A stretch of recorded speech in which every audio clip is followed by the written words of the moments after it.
So we're back at it. Everything here is, I've got the Teflon, small amounts of Teflon tape that were attached to the inside the flange. I got it off. I mean, not flange, but the element. It's really cool. I actually have some space now to tighten this one down all the way. And so with Teflon tape on the threads, I can do that because they're not going to set up at any time. They stay dry. So I take the 3 screws, put them into the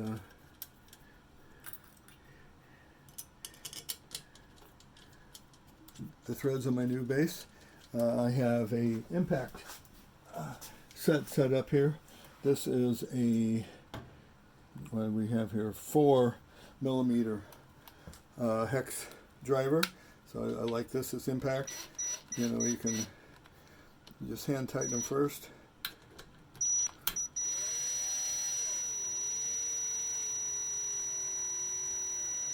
Because you don't want it to tilt. That's the last thing you want to do. You want these all to kind of go down together.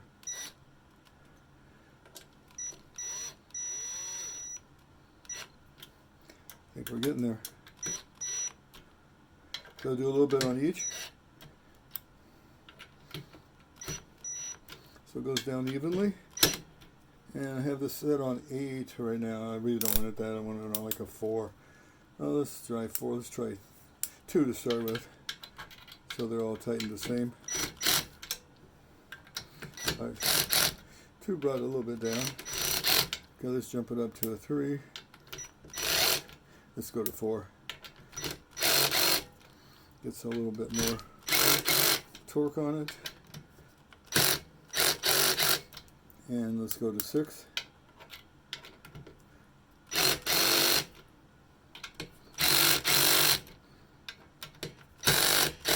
They're not moving them much. Let's go to 8. So I'm not going to probably torque them any more than this. I can always, if there's any leaks, which I hope they're not, I can always go a little bit more. I'm going to go one more time on 8, just to make sure they're all nice and snug. Okay, so the boiler flange is in place. I mean, the boiler element is in place, not the flange. Flange we did before. So let's take, so I want to get this lined up, this tube, so it goes more parallel. So let's take my, now that I've got this in place, let's give it a little bit more tightening. We know where it bottoms out at. It's actually pretty bottomed out there. Maybe it's not totally bottomed out, but it's tight right there. And the element the pressure stat will now fit nice and snug right into here. And I think we're moving forward. So next steps, we're going to set the fuse so that it's in place. It's obviously going to come over here since we want to keep it away from that one. I have 2 locations that I can put it in. We'll put some thread locker on this screw and tighten it in. Unfortunately, this one screw here is almost buried underneath this pressure stat tube here. So I may need to pull it over just a hair more, just so that I can clear that screw for my grounding screw.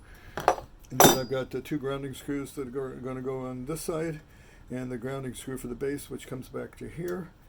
And I'm going to end up using some different kind of connections instead of the ones that fit here. I'm going to use a different kind just to that I use successfully on my machine. So I'm set to go. Wow, it's a big change. You can see this is sticking up too tall. I will have to bend this down a little bit more. I think I bent it up to try to loosen it up before and get it off, but now I'll have to bend it back down. I'll show you how to do that when I get there. Alrighty, success. This is what we've been waiting for. Machine going back together.